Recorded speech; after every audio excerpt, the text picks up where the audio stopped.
অন্নপূর্ণা যোজনার স্ট্যাটাস যাদের এখনও আন্ডার ইনকোয়ারি দেখাচ্ছে তাদের জন্য একটা বড় আপডেট নিয়ে এসেছি। ভিডিওটা পুরো দেখবেন এবং পেজটাকে ফলো করে রাখুন, এবং ইউটিউব থেকে দেখলে চ্যানেলটাকে অবশ্যই সাবস্ক্রাইব করে রাখুন।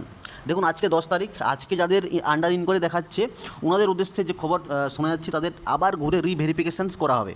ভেরিফিকেশান কিসের মাধ্যমে হবে না, আপনাদের যে ব্লক বা বিডিও অফিস রয়েছে সেখান থেকে আপনাদের নাম্বারে কল যেতে পারে, অথবা আপনি যদি পৌরসভা এলাকা হয়ে থাকেন বা পঞ্চায়েত এলাকা হয়ে থাকেন সেখান থেকে স্টাফ আপনাদের বাড়িতে গিয়ে ভেরিফিকেশান করতে পারে, অথবা যিনারা আইসিডিএসের কর্মী রয়েছেন সেই আইসিডিএসের কর্মীরা গিয়ে আপনাদের বাড়িতে গিয়ে ভেরিফিকেশানস করবে, ঠিক আছে।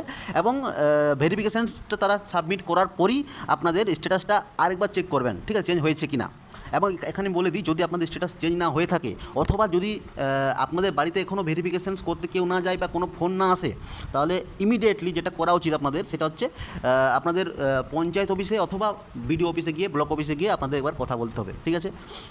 তো চলুন, আপনাদের কোনো কোয়েশ্চেন থাকলে কমেন্টের মাধ্যমে করতে পারেন, বা আপনাদের সবার কমেন্টের আমি রিপ্লাই করি। তো আপনাদের মন্তব্য আপনি কমেন্টে জানান।